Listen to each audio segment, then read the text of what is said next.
Vítajte u mojho nového videa, teda čo je vlastne Labubu.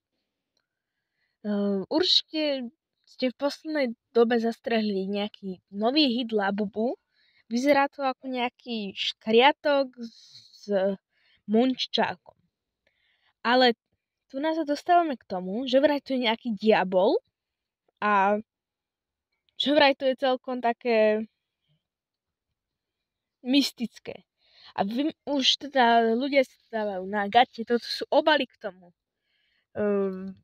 Teda sú k tomu mopedy, oblečenia, ako vidíte, značky, ktoré si ľudia aj nevedia kúpiť, tak majú. Toto je ten obal na ne.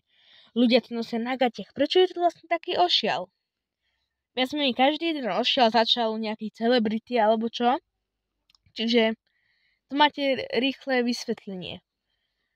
A viac menej, podľa mňa to je teda nejaký ten monččák, čo sa kedysi dal kúpiť v Tuzexu. My sme ho že vraj mali z Maďarska.